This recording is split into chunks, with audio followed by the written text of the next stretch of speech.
Doctor Babasaheb Ambedkar యొక్క రాజ్యాంగంలో చాలా స్పష్టంగా ఎస్సీ ఎస్టీకి రాజ్యాంగపరమైనటువంటి రిజర్వేషన్ కల్పించాం. బీసీలకు సంబంధించి ఒక కమిషన్ ఏర్పాటు చేయడం చెప్పప్పుడు ఆనాటి ప్రధానమంత్రి నెహ్రూ గారు దాన్ని ఎందుకో వెనుక నెట్టేశారు. బట్ 1951లో డాక్టర్ బాబాసాహెబ్ అంబేద్కర్ రాజీనామా చేసినప్పుడు that is one of the issue. కాబట్టి అప్పుడు 1951లో మరి ఆ ఒత్తిడి మేరకు కలేకర్ కమిషన్ 1953లో ఏర్పాటు చేస్తే 55లో రిపోర్ట్ వచ్చింది. దాన్ని కోల్డ్ స్టోరేజ్లో పెట్టారు.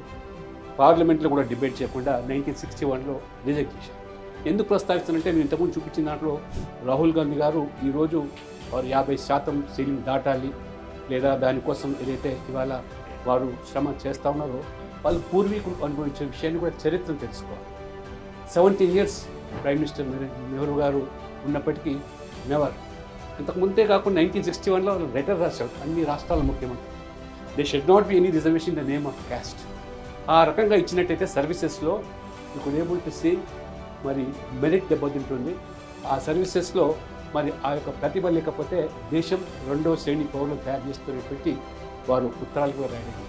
ఆ తర్వాత సెకండ్ కమిషన్ మండల్ కమిషన్ వచ్చింది. దాన్ని కూడా ఆన్ రికార్డ్ పార్లమెంట్లో being an opposition leader Rajiv Gandhi గారు కూడా 2 hours 40 minutes దాని మీద ప్రస్తావన సంభాషణ జరిగినప్పుడు చర్చ పెట్టినప్పుడు 210 నెలల అపోజ్ చేశారు వారు కూడా. అరగనంటే ఈ దేశంలో రిజర్వేషన్స్ ఉంటూ కొనసాగాలంటే ఆర్థిక ప్రాతిపదిక కొనసాగాలి తప్పితే not in the name of caste అని కుండబద్దలు కొట్టినట్టు. అంటే ఇంత కాంట్రడిక్టరీగా విత్ ఇన్ పార్టీలో వారు ఒక నిర్దిష్టమైనటువంటి ఆలోచన లేకుండా ఏ రకంగా వివరించారు. కాబట్టి ఈరోజు 50% సీలింగ్ అనేటువంటి అంశం తెర మీదకి వస్తుంది. ఈ రాష్ట్రాలు చేసేటువంటివన్నీ కూడా సెన్సస్ కాదు. సెన్సస్ అనేది కేవలం యూనియన్ గవర్నమెంట్ మాత్రమే పూర్తి హక్కు ఉంది. It is a census as per central census act 1948 ప్రకారంగా. మిగతా రాష్ట్రాలు చేసేది కూడా సర్వేలు that doesn't stand in the front of judicial స్క్రూటినీలో నిలబడడానికి లేదు. ఏ సర్వే చేసి బీహార్లో చూసినాం మొదటిసారిగా ఆ రాష్ట్రం సర్వే చేస్తే కోర్టు కొట్టేసి.